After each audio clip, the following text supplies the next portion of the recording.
Jesucristo enseñó con una parábola que era preciso orar sin desfallecer. Había un juez en una ciudad que no le tenía temor a Dios ni respetaba a las personas. Y también en esa ciudad había una viuda que iba donde el juez para que le practicara justicia. Duró mucho tiempo, pero él no quiso. Pero después se puso a pensar y dijo: no le tengo temor a Dios ni respeto a los demás, pero esta viuda ya es tan cansona molestando que le voy a practicar justicia para que después no venga a importunarme. Dijo pues el Señor: oigan lo que dice un juez injusto, y Dios no hará justicia con las personas que le oran día y noche y lo hacen sin esperar. Os digo que les hará justicia pronto, pero cuando el Hijo del Hombre venga, encontrará la fe sobre la tierra. Evangelio según San Lucas, capítulo 18, versos 1 al 8.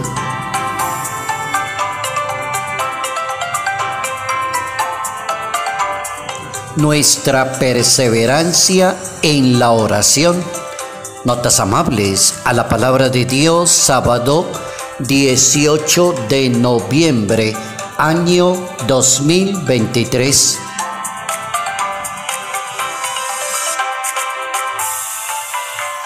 Hoy vamos a pensar en dos santos, pero no estrictamente sobre los dos santos, sino basílicas que se construyeron en la historia a nombre de esos dos santos.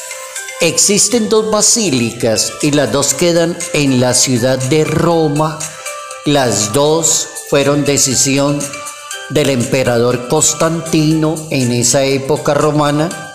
Estaba corriendo el siglo III. Entonces la Iglesia Católica hoy como que recuerda ese momento histórico de la dedicación de las basílicas de San Pedro y de San Pablo.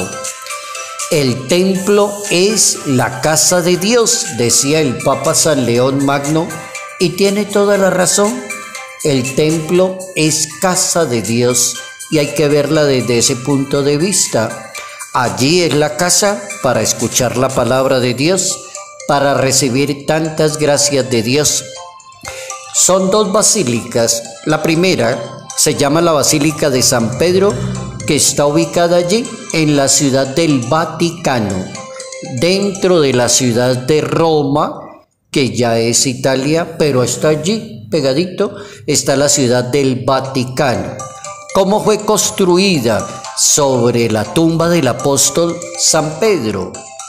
En tiempos del emperador Constantino, era el año 323 de la historia, y la edificación actual es del año 1454, o sea que se gastaron 170 años construyendo la Basílica de San Pedro en la ciudad del Vaticano.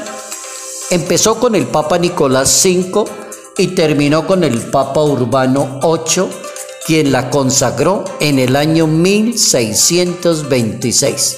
Desde ahí tenemos la Basílica de San Pedro, pero también tenemos otra. Esa no está dentro de la ciudad del Vaticano, está por fuera, dentro de la ciudad de Roma, Italia, y hay una parte que se llama Extramuros, ahí en la ciudad de Roma, y cuando uno va de visitante, de turista, lo llevan allá a la Basílica de San Pablo Extramuros, del apóstol San Pablo. Allí es la construcción de ese templo, también en la época de el emperador Constantino. En el año 1823 la incendiaron, pero el Papa León XIII la reconstruyó, inició la reconstrucción y la terminaron en el año 1854, cuando estaba el Papa Pío IX como Papa de la Iglesia Católica. Ahí tenemos hoy dos basílicas, dos personajes, dos momentos históricos en la Iglesia Católica. Dedicación de las basílicas de San Pedro y de San Pablo.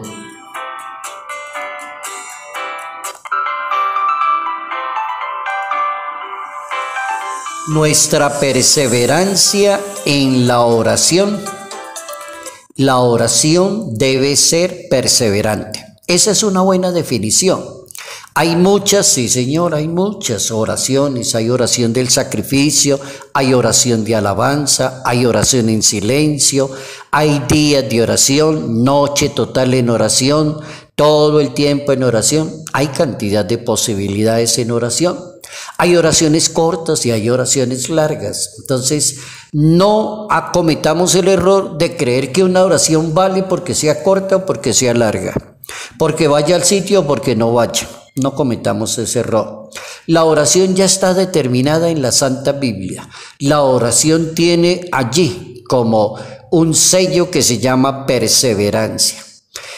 Jesucristo enseña con una parábola cómo hay que orar sin desfallecer, cómo hay que insistir y dejar a la voluntad y a la gracia de Dios ese sistema de oración.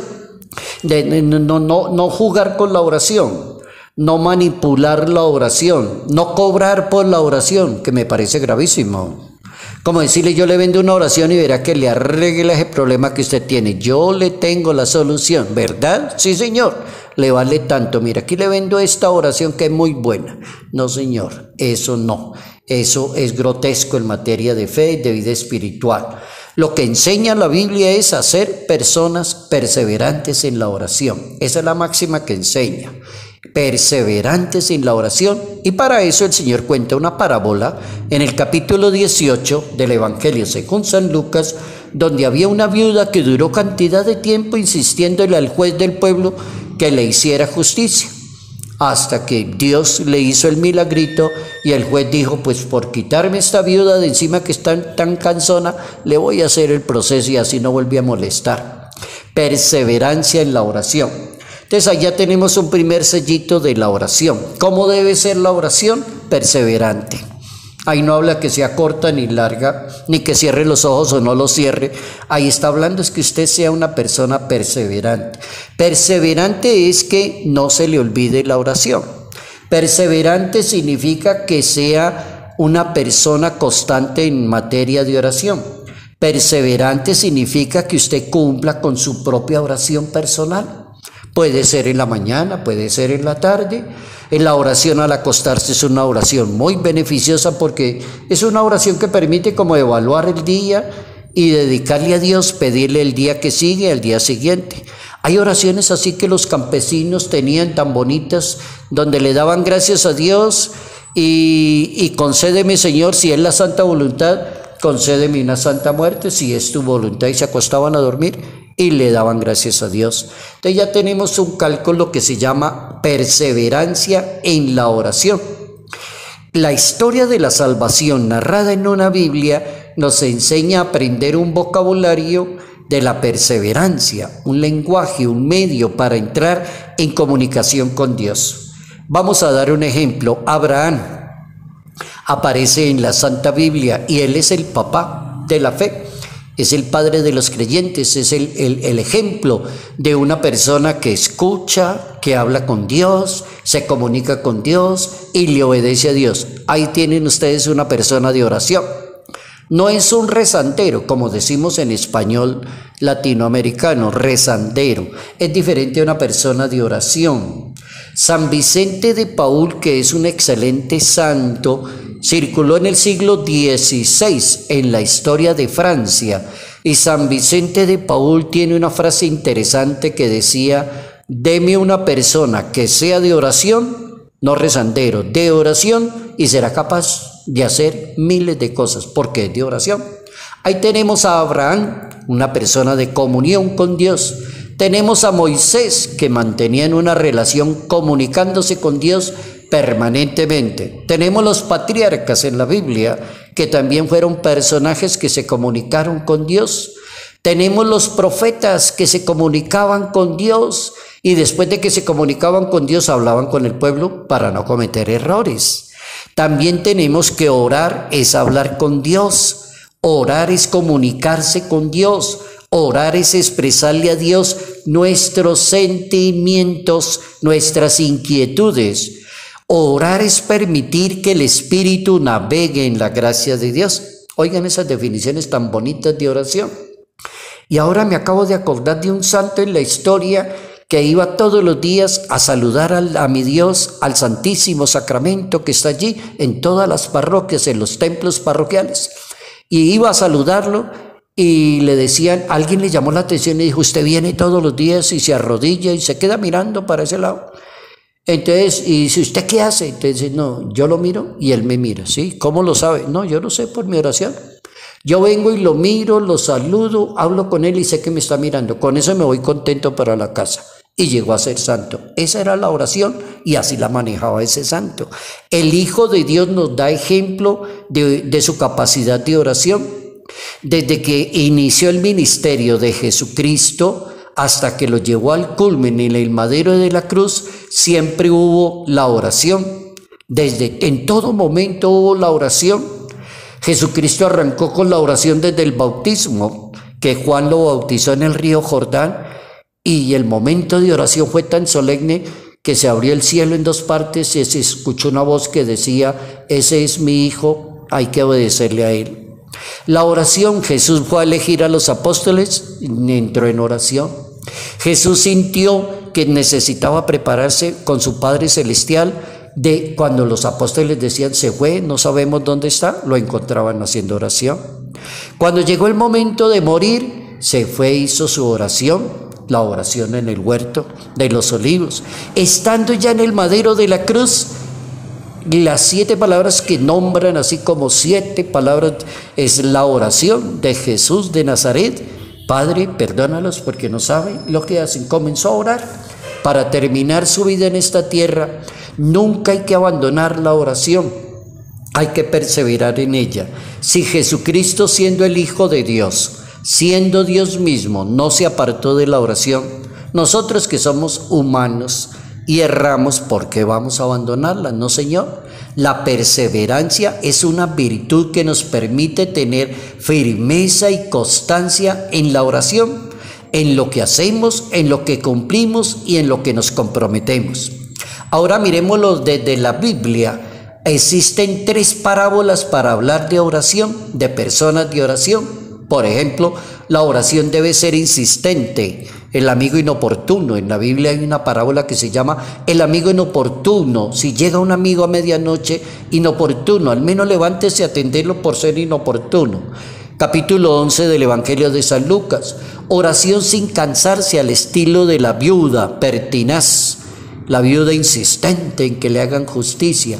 Lucas capítulo 18. Una oración que sea humilde delante de Dios, sin arrogancias, sino solo comunicarse con Dios. Hay una parábola muy bonita que se llama El fariseo y el publicano, capítulo 18, Evangelio según San Lucas.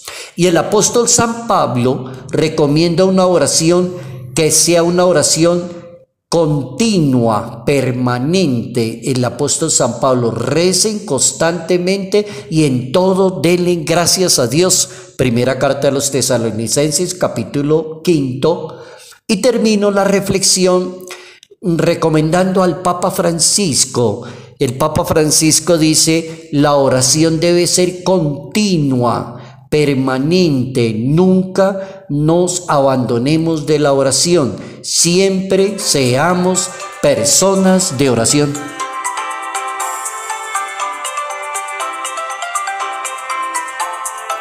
Salud, paz y bendición. Bendición en el nombre del Padre, del Hijo y del Espíritu Santo.